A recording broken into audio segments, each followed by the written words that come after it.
Di sebuah kota Istanbul, Turki, ada seorang pemulung yang masih mengais barang-barang rongsok dari tempat sampah hingga larut malam.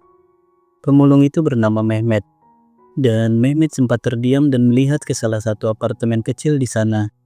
Mehmet selalu memperhatikan apartemen itu setiap kali ia pulang memulung. Setelah hujan turun dengan deras, Mehmet telah kembali ke gudang tempatnya menyimpan barang-barang yang telah ia kumpulkan. Dan di sana juga ada adik angkat Mehmet yang bernama Gonzales. Namun, ia biasa dipanggil dengan Gonzi.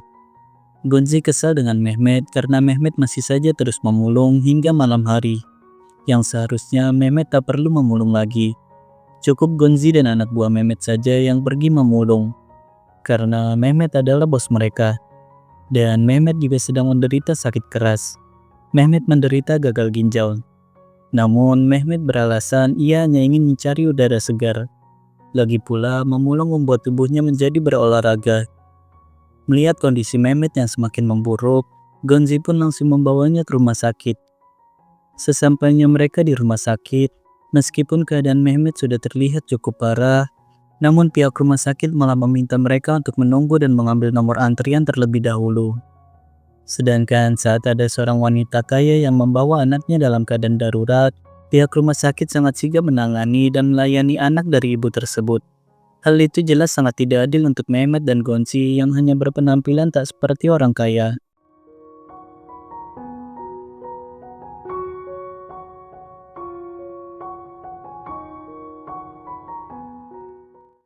Singkat cerita, Mehmet telah diperiksa oleh dokter di sana. Dan ternyata Mehmet memang sudah sering datang ke rumah sakit itu untuk cuci darah berkali-kali. Sang dokter selalu beralasan belum ada donor ginjal yang cocok untuk Mehmet. Dan Mehmet selalu diminta bersabar menunggu transplantasi ginjal untuk dirinya. Setelah itu, mereka dijemput oleh Paman Tahsin. Paman Tahsin adalah orang yang telah membesarkan Mehmet dan Gonzi. Paman Tahsin merupakan orang tua angkat mereka. Paman Tahsin menanyakan bagaimana dengan operasi ginjal Mehmet. Dan Mehmet menjawab, dokter masih memintanya menunggu donor ginjal yang cocok untuk dirinya. Mehmet juga telah menabung untuk biaya operasi itu. Meskipun belum banyak uang yang terkumpul, namun Mehmet yakin dengan bekerja lebih keras lagi, maka uang itu akan terkumpul dalam waktu dekat. Mehmet tinggal di sebuah rumah yang berada di suatu gang. Dan gang itu bernama Gang Derita. Lingkungan tempat Mehmet dibesarkan penuh dengan hal-hal negatif, seperti para pecandu narkoba, prostitusi, dan anak-anak yang suka menghirup lem. Saat Mehmet ingin beristirahat, ia memandangi sebuah foto yang merupakan foto dirinya saat masih kecil bersama ibunya.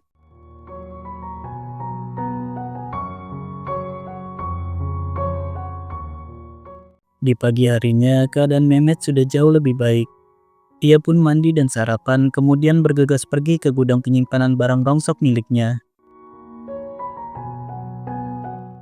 Mehmet memiliki sifat yang sangat ramah. Ia selalu menyapa orang-orang yang ia temui. Dan di sana ada beberapa anak yang meminta uang kepada Mehmet. Mehmet pun memberikan uang kepada mereka asalkan tidak untuk membeli lem.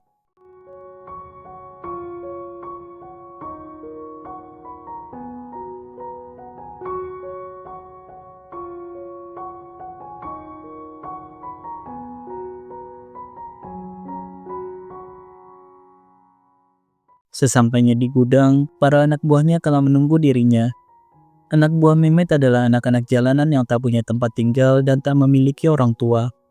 Mehmet menampung mereka dan mempekerjakan mereka agar mereka tak putus asa dengan kehidupan mereka.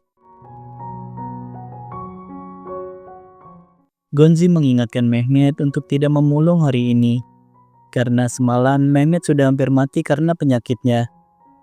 Dan Mehmet pun teringat dengan mimpi-mimpi mereka berdua yang pernah Gonzi ucapkan saat dirinya ulang tahun. Ternyata Mehmet mencatat semua mimpi-mimpi itu. Dan salah satu mimpi mereka adalah ingin menemukan ibu kandung mereka. Namun Gonzi menganggap itu hanyalah mimpinya ketika masih kecil. Saat ini ia hanya ingin menikmati hidupnya tanpa harus mengejar impian apapun.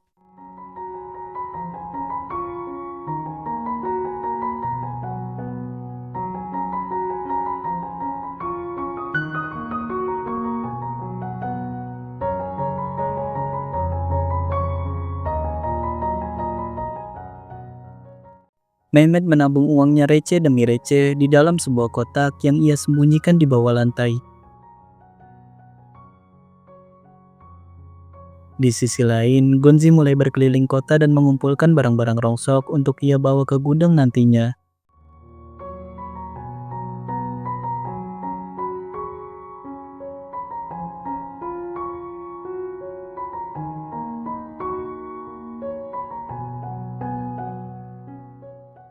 Saat Gonzi sedang mengambil botol-botol bekas di pinggir jalan, ada beberapa pemulung lain yang meminta Gonzi untuk meninggalkan botol-botol itu, karena itu adalah wilayah mereka.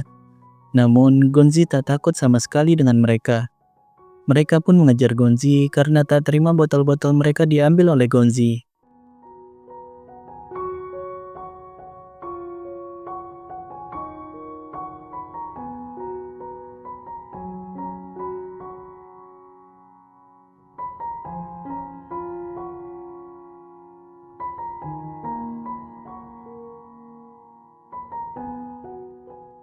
Ketika hari sudah mulai sore, para anak buah Mehmet telah kembali, dan mereka menimbang hasil memulung mereka hari itu.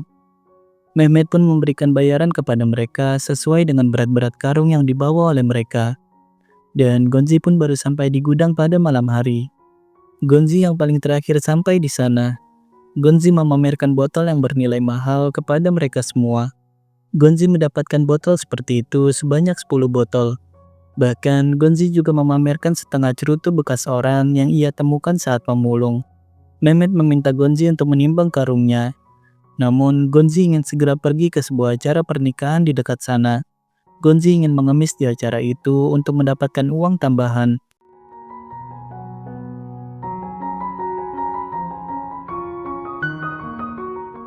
Mehmet pun menyuruh para anak buahnya yang tersisa untuk pulang, karena hari sudah mulai larut malam. Saat Mehmet akan mengambil kotak uangnya, ia mendengar ada sebuah suara, padahal hanya tinggal ia sendiri saja di sana. Mehmet pun mencari sumber suara itu. Ternyata suara itu berasal dari karung gerobak milik Gonzi. Awalnya Mehmet mengira itu adalah kucing. Namun ternyata ada seorang anak kecil yang keluar dari karung itu. Anak itu terlihat sangat ketakutan. Namun Mehmet berusaha membujuknya untuk keluar dari sana. Mehmet juga menanyakan siapa nama anak itu, dari mana ia berasal, dan kenapa ia masuk ke dalam karung itu. Namun saking ketakutannya, anak itu tak menjawab Mehmet sedikit pun. Mehmet mengira anak itu tak bisa bicara. Akan tetapi saat Mehmet mengatakan akan mengantarnya ke polisi, anak itu menangis memohon agar tak dibawa ke polisi. Dan anak itu pun menyebutkan namanya. Ia bernama Ali. Mehmet pun bertanya di mana orang tua Ali. Namun Ali hanya menjawab ia tak punya ayah. Mehmet kemudian mengajaknya untuk makan di meja. Dan anak itu pun baru mau keluar dari sana.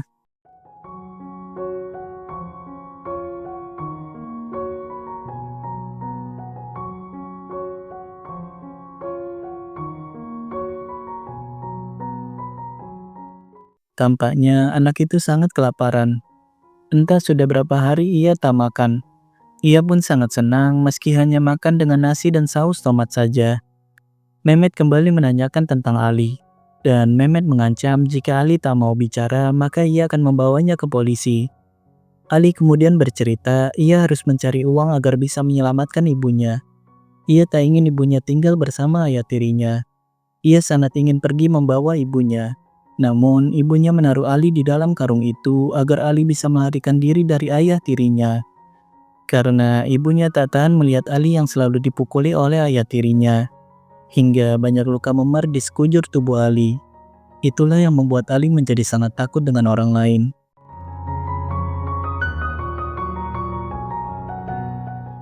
Mehmet kemudian memberikan sepasang sepatu untuk Ali. Dan Mehmet juga menawarkan Ali untuk menginap di rumahnya.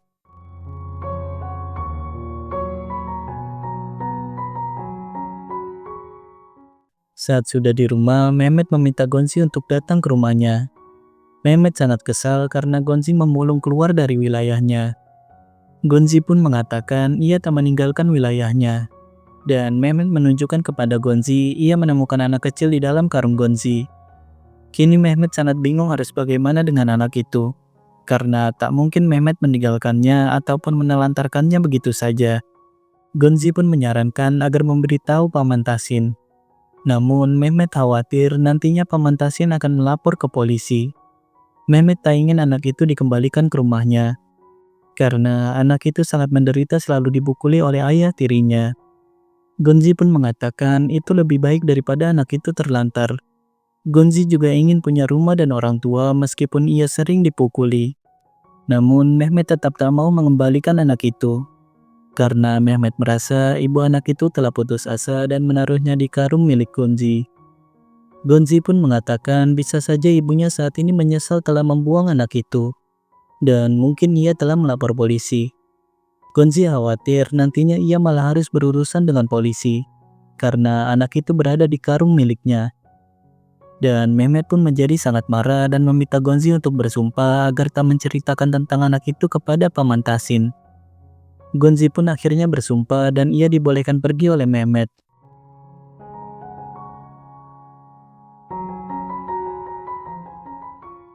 Keesokan harinya, Mehmet membelikan pakaian untuk Ali.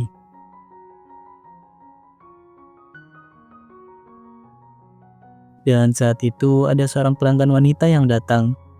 Mehmet pun teringat wanita itu adalah ibu yang ada di rumah sakit waktu itu. Mehmet bertanya bagaimana keadaan putranya. Namun wanita itu hanya terdiam dan langsung pergi dari sana.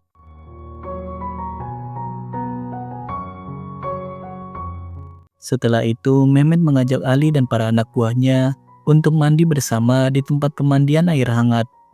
Mereka sangat senang bisa mandi di sana, karena mereka sangat jarang mandi, apalagi mandi di tempat pemandian air hangat seperti itu. Mehmet melihat Ali sangat senang bermain air. Mehmet pun berjanji akan membawa Ali bermain ke pantai suatu hari nanti, dan Ali meminta Mehmet untuk mengajarinya berenang. Setelah selesai mandi, Mehmet berencana akan mengajak Ali makan makanan yang enak. Dan saat mereka makan, Mehmet meminta Gonzi menyiapkan acara pesta untuk Ali nanti malam. Mehmet ingin Ali melupakan rasa traumanya dan kembali ceria seperti anak-anak seusianya.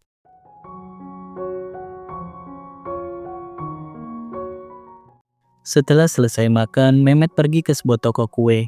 Mehmet memesan kue untuk perayaan. Penjaga toko itu sudah kenal dengan Mehmet, karena Mehmet memang biasa memesan kue di sana untuk merayakan ulang tahun para anak buahnya.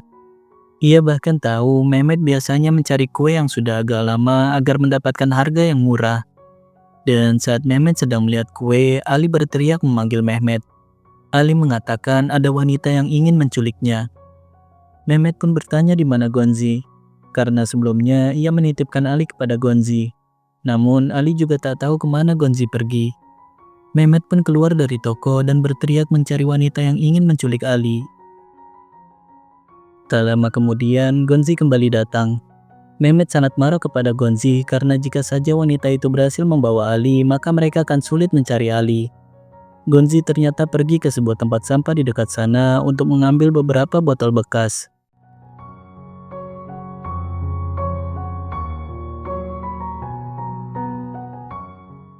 Di malam harinya, mereka mengadakan pesta bersama untuk Ali. Mehmet pun meminta semuanya untuk bersenang-senang malam itu. Dan Gonzi membawakan kue dengan lilin untuk ditiup oleh Ali. Ali terlihat sangat senang karena sebelumnya ia tak pernah melakukan itu. Herkes tutsun lan dileğine.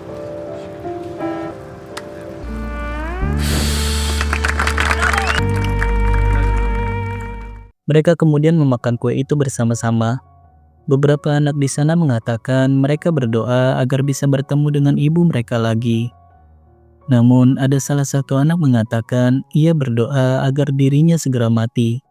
Ia berkata Mehmet tahu bahwa ibunya mati saat ia masih kecil, dan ia ingin segera mati karena ia berpikir jika ia mati saat dirinya telah dewasa, ia takut ibunya sudah tak mengenalinya lagi.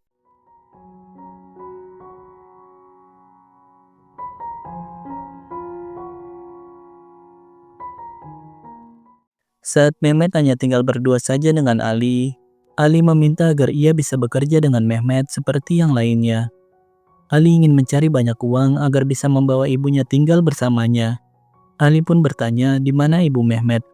Dan Mehmet menjawab ia tak tahu di mana ibunya. Namun Mehmet selalu yakin suatu saat nanti ia pasti akan bisa menemukan ibunya. Keesokan paginya Mehmet sangat panik karena Ali tak ada di kamarnya. Mehmet pun mencari Ali kemana-mana. Ali! Ali!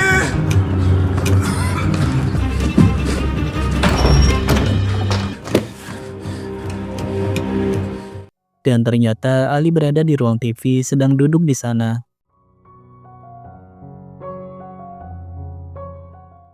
Saat sedang sarapan, Mehmet membujuk Ali agar mau memberitahu rumah Ali. Nantinya Mehmet akan berbicara kepada ibu Ali untuk membantu ibu Ali. Namun Ali takut ayah tirinya akan melihatnya. Karena ibunya sendiri meminta agar Ali tak perlu kembali lagi ke sana sampai kapanpun. Mehmet pun menjamin ia akan melindungi Ali. Mehmet bukan ingin mengusir Ali. Mehmet hanya ingin ibu Ali tahu bahwa Ali saat ini masih hidup dan baik-baik saja bersama dirinya. Mehmet juga berjanji jika Ali mau memberitahu rumahnya, maka Mehmet akan membantu Ali untuk mencari uang. Setelah sarapan, Mehmet membawa Ali pergi ke pantai dan mengajari Ali berenang. Yat kızı suya.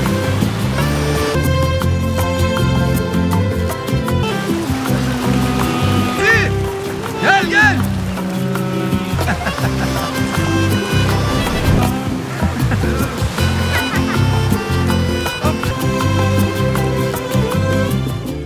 Di malam harinya, saat Mehmet sedang membuat gerobak, Paman Tasin datang ke sana. Ternyata Gonzi memberitahukan tentang anak itu kepada Paman Tasin. Paman Tasin menasihati Mehmet untuk menghubungi orang tua Ali, karena mungkin saja mereka saat ini sedang mencemaskan keadaan Ali. Mehmet pun menjawab ia sudah berencana akan menemui ibu Ali. Dan ia akan berbicara dengan ibu Ali nantinya. Ia juga ingin tahu lebih jelas tentang permasalahan ayah tiri Ali. Paman Tasin merasa Mehmet tak mungkin bisa merawat Ali dengan baik, karena Mehmet memiliki sakit yang cukup parah dan membutuhkan biaya yang besar untuk melakukan operasi. Namun Mehmet sangat yakin ia bisa merawat Ali dengan sangat baik.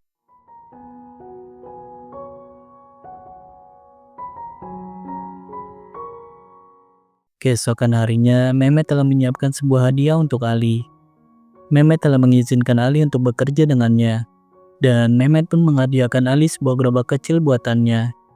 Ali pun sangat senang mendapatkan gerobak itu. Dan Mehmet akan mengajarkan Ali semuanya. Bakalım. Bak bu el. Buradan. Aynen böyle.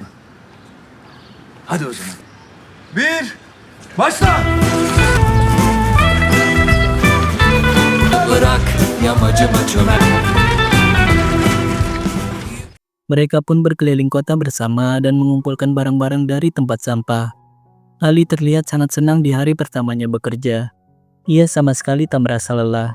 Ia bahkan terlihat sangat bersemangat dengan pekerjaannya itu.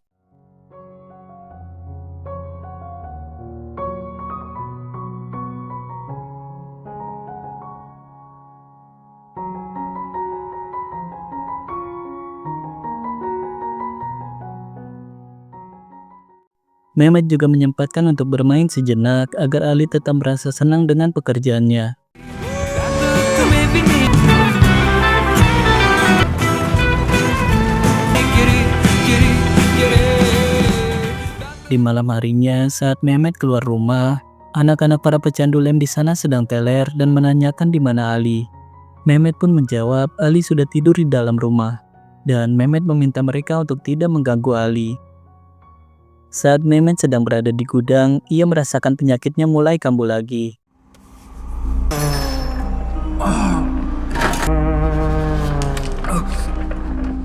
Mehmet akhirnya memutuskan untuk pulang dan beristirahat. Namun, ia melihat Ali yang sudah tergeletak di jalanan. Ternyata Ali menghirup lem bersama anak-anak para pecandu lem itu. Mehmet pun langsung menelpon Gonzi untuk segera datang ke rumahnya. Dengan keadaan setengah sadar, Ali mengatakan mereka bilang Ali akan bertemu dengan ibunya jika ia menghirup lem itu. Tiba-tiba saja Ali tersadar dan langsung ketakutan melihat Mehmet. Ali takut Mehmet memukuli Ali. Mehmet mengatakan ia hanya menampar Ali dengan sangat pelan untuk menyadarkan Ali. Ia bukanlah ayah tiri Ali. Namun Ali tetap menjadi sangat takut dengan Mehmet. Dan Ali melihat foto yang biasa selalu dilihat oleh Mehmet. Ali menganggap ibu Mehmet adalah ibunya. Mehmet pun mengatakan itu adalah fotonya saat masih kecil bersama ibunya. Itu bukan Ali dan juga bukan ibu Ali. Namun Ali malah semakin mengira Mehmet adalah ayah tirinya. Mehmet pun membentak Ali dan mengatakan bahwa itu adalah foto dirinya bersama ibunya, bukan foto Ali dengan ibu Ali. Ali pun merobek foto itu.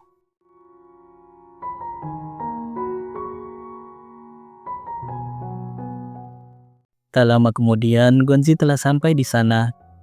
Mehmet tadinya ingin meminta bantuan Gonzi untuk membawa Ali ke rumah sakit karena Ali telah menghirup lem. Namun, kini Ali sudah tenang dan sudah tidur di kamarnya.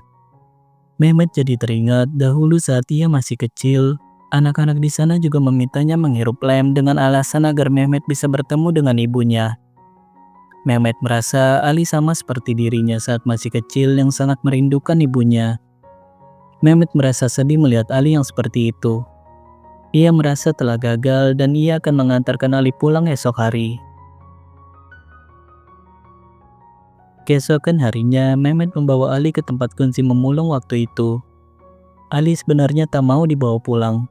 Namun Mehmet mengatakan Ali sudah berjanji untuk menunjukkan di mana rumah Ali. Saat berada di taman, ada telepon dari Gonzi. Mehmet mengatakan ia bersama Ali sedang berada di tempat Mehmet memulung waktu itu. Dan di saat itu juga Ali berjalan ke arah sebuah apartemen. Ternyata apartemen itu adalah tempat tinggal Ali. Dan apartemen itu juga yang sering kali diperhatikan oleh Mehmet setiap kali Mehmet pulang memulung. Kemudian ada seorang pria yang keluar dari apartemen itu. Ternyata itu adalah ayah tiri Ali. Mehmet pun mencoba mengejarnya. Namun Mehmet tak berhasil mengejarnya.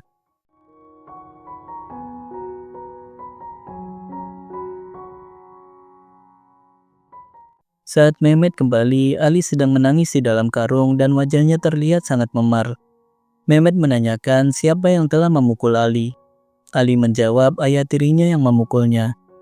Namun Mehmet merasa itu tak mungkin karena ia melihat sendiri ayah tiri Ali telah pergi dari sana. Mehmet pun mengira para pemulung di sana yang sudah memukul Ali. Karena Mehmet dan Ali telah masuk ke wilayah mereka. Mehmet pun langsung berkelahi dengan para pemulung itu.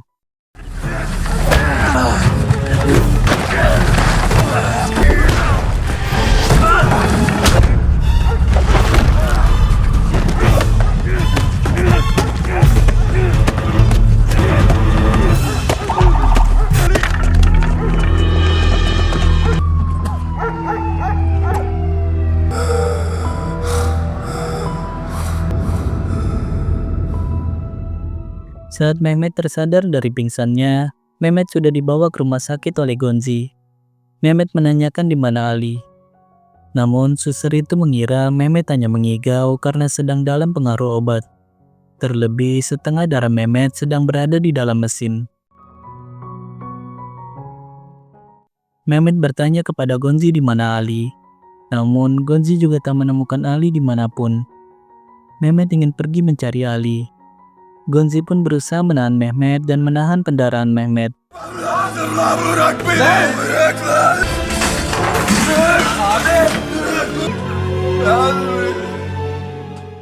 Mehmet sangat ingin segera mencari Ali.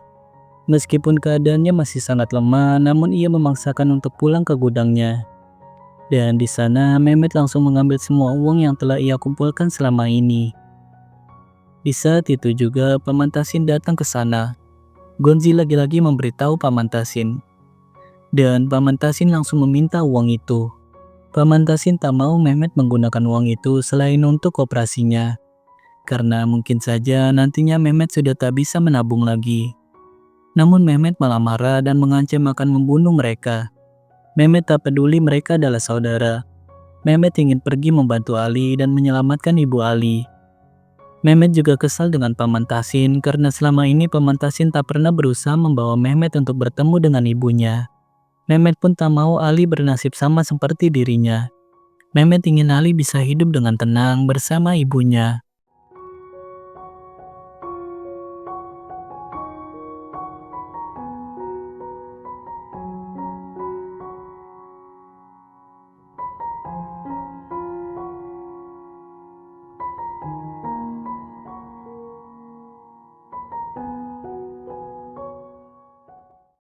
Sesampainya Mehmet di apartemen Ali, Mehmet bertemu dengan seorang wanita tua. Mehmet langsung mengatakan ia datang untuk menyelamatkan wanita tua itu dan juga Ali. Dan tiba-tiba saja ada seorang pria tua juga di sana. Ia menyuruh Mehmet untuk pergi. Ternyata Mehmet sudah berkali-kali datang ke sana dengan membawa banyak uang dan selalu berkata ingin menyelamatkan Ali dan ibunya. Mehmet pun mencari Ali di rumah itu. Dan wanita tua itu menyebut nama lengkap Mehmet. Mehmet Ali yeter. Saat Mehmet membuka sebuah pintu ruangan, Mehmet seperti melihat kenangan di masa lalu di dalam kamar itu. Dan ternyata sosok Ali adalah Mehmet ketika masih kecil. Kakek nenek itu juga sudah mencari tahu tentang Mehmet kepada para tetangga di sana. Karena Mehmet selalu saja datang ke sana dan berkata ingin menyelamatkan Ali dan ibunya. Di dalam kamar itu, Mehmet selalu dipukuli oleh ayah tirinya saat Mehmet masih kecil.